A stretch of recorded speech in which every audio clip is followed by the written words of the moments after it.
ಅಮೆರಿಕದ ಮತ್ತೊಂದು fighter jet ಇಲ್ಲಿ ಡಮಾರ್ ಆಗಿದೆ ನೋಡಿ. F-15 ಯುದ್ಧ ವಿಮಾನ ಹೊಡೆದು ಹಾಕಿದ ಇರಾನ್. ಅಮೆರಿಕದ ಮತ್ತೊಂದು ಫೈಟರ್ ಜೆಟ್ ಧ್ವಂಸ. F-15 ಯುದ್ಧ ವಿಮಾನ ಹೊಡೆದು ಹಾಕಿದ ಇರಾನ್. ಕುವೈತ್ನಲ್ಲಿ ಹಾರಾಟ ನಡೆಸ್ತಾ ಇದ್ದಂತ F-15 ಜೆಟ್ ಈವರೆಗೆ 5 ವಿಮಾನ ಕಳೆದುಕೊಂಡಿರುವ ಅಮೆರಿಕ ಇರಾನ್ ಕೆಣಕಿದ ಡೊನಾಲ್ಡ್ ಟ್ರಂಪ್ಗೆ ಭಾರಿ ಮುಖಭಂಗ ಆಗ್ತಾ ಇದೆ. ಕುವೈತ್ ಮಾತ್ರವಲ್ಲ, ಸೌದಿಯಲ್ಲಿನ ವಾಯು ನೆಲೆ ಮೇಲೆ ಸಹಿತ ದಾಳಿಯನ್ನು ನಡೆಸ್ತಾ ಇದೆ. ಅಮೆರಿಕದ ನೌಕಾಪಡೆ ಮೇಲೂ ಇರಾನ್ ಅಟ್ಯಾಕ್ ಅನ್ನ ಮಾಡ್ತಾ ಇದೆ.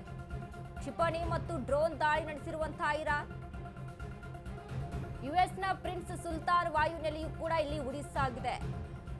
ಮಿಲಿಟರಿ ನಿಯೋಜನೆ ಮತ್ತು ಕಾರ್ಯಾಚರಣೆಗಳ ಕೇಂದ್ರ.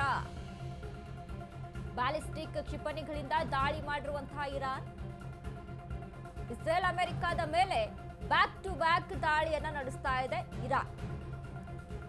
ನೋಡಿ, ಒಂದು ಕಡೆ ಇರಾನ್ ಮೇಲೆ ಇಸ್ರೇಲ್ ದಾಳಿಯನ್ನ ಮುಂದುವರಿಸಿದ್ರೆ, ಇರಾನ್ ನಲ್ಲಿರುವಂತಹ ಟೆಹರಾನ್ ಮತ್ತು ಲೆಬನಾನ್ ಮೇಲೆ ದಾಳಿ ಮುಂದುವರಿಸಿದ್ರೆ, ಇಲ್ಲಿ ಕುವೈತ್ ಮೇಲೆ, ಸೌದಿ ಅರೇಬಿಯಾ ಮೇಲೆ ಇರಾನ್ ದಾಳಿಗೆ ಮುಂದಾಗಿರುವಂತದ್ದು. ಇದುವರೆಗೂ ನೋಡಿ, ಒಟ್ಟಾರೆಯಾಗಿ ಅಮೆರಿಕದ 5 ಯುದ್ಧ ವಿಮಾನಗಳನ್ನ ಹೊಡೆದು ಉರುಳಿಸಿದೆ ಇರಾನ್.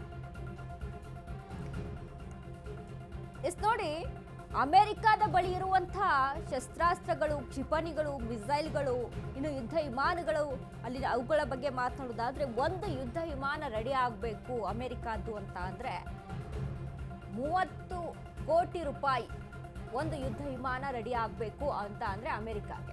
ಬಟ್ ಇಲ್ಲಿ ಇಸ್ರೇಲ್ ಹತ್ರ ಇರುವಂತಹ ಡ್ರೋನ್ಗಳ ಬಳಕೆ ಏನಾಗ್ತಾ ಇದೆ, ಡ್ರೋನ್ಗಳಿಗೆ ಅಷ್ಟಾಗಿ ಅವರು ಇನ್ವೆಸ್ಟ್ಮೆಂಟ್ ಮಾಡೋದಿಲ್ಲ.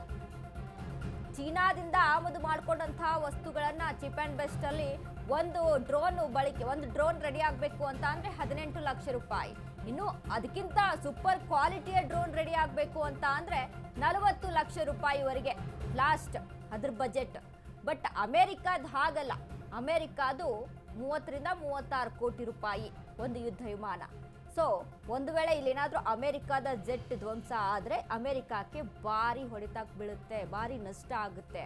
ಸೊ ಹೀಗಾಗಿ ಏನ್ ಮಾಡುತ್ತೆ ಇರಾನ್, ಬ್ಯಾಕ್ ಟು ಬ್ಯಾಕ್ ಡ್ರೋನ್ಗಳ ದಾಳಿಯನ್ನು ನಡೆಸುತ್ತೆ. 1-2 ಡ್ರೋನ್ಗಳನ್ನ ಬಿಡೋ ಜಾಗದಲ್ಲಿ 16 ಡ್ರೋನ್ಗಳನ್ನ ಬಿಟ್ಬಿಡೋದು. ಅಲ್ಲಿ ಒಂದಾದ್ರೂ ಹೋಗಿ ಅದರ ಟಾರ್ಗೆಟ್ ಅನ್ನ ರೀಚ್ ಆಗುತ್ತೆ ಅನ್ನುವಂಥದ್ದು ಇರಾನ್ನ ಮೈಂಡ್ ಸೆಟ್, ಇರಾನ್ ಮಿಲಿಟರಿ ಮಾಡ್ತಾ ಇರುವಂಥದ್ದು. ಸೊ ಹಾಗಾಗಿ ಏನ್ ಮಾಡ್ತಾರೆ, ಒಂದಿಷ್ಟು ಡ್ರೋನ್ಗಳನ್ನ ಅಟ್ ಎ ಟೈಮ್ ಅಲ್ಲಿ ದಾಳಿಗೆ ಮುಂದೆ ಮಾಡ್ತಾ ಇರುವಂಥದ್ದು. ಸೊ ಹೀಗಾಗಿ ಅಲ್ಲಿ ಒಂದು ಅಥವಾ 2 ಡ್ರೋನ್ಗಳು ಅವರ ಟಾರ್ಗೆಟ್ ಅನ್ನ ರೀಚ್ ಮಾಡಿ ಹೊಡೆದು ಉರುಳಿಸ್ತಾರೆ.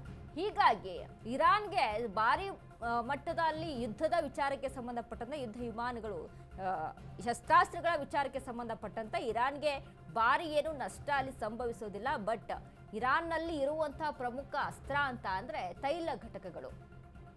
ಹೀಗಾಗಿ ಅಮೆರಿಕ ತೈಲ ಘಟಕಗಳನ್ನ ಗುರಿಯಾಗಿಸಿ ಹೊಡಿತಾ ಇದ್ರೆ, ಇತ್ತ ಇರಾನ್ ಏನ್ ಮಾಡ್ತಾ ಇದೆ, ಯುದ್ಧ ವಿಮಾನಗಳನ್ನ ಅಲ್ಲಿ ಗುರಿಯಾಗಿಸಿ ಅಟ್ಯಾಕ್ ಅನ್ನ ಮಾಡ್ತಾ ಇದೆ. ಯಾಕಂದ್ರೆ ಅವ್ರು ಜಾಸ್ತಿ ಇನ್ವೆಸ್ಟ್ಮೆಂಟ್ ಮಾಡೋದೇ, ಅಮೆರಿಕ ಆಗಿರ್ಬೋದು, ಇಸ್ರೇಲ್ ಆಗಿರ್ಬೋದು, ಜಾಸ್ತಿ ಇನ್ವೆಸ್ಟ್ಮೆಂಟ್ ಅಲ್ಲಿ ಹಾಕಿರುತ್ತೆ ಯುದ್ಧ ವಿಮಾನಗಳು, ಶಸ್ತ್ರಾಸ್ತ್ರಗಳ ಬಳಕೆ ವಿಚಾರದಲ್ಲಿ, ಮಿಸೈಲ್ಗಳ ಮೇಲೆ, ಕ್ಷಿಪಣಿಗಳ ಮೇಲೆ.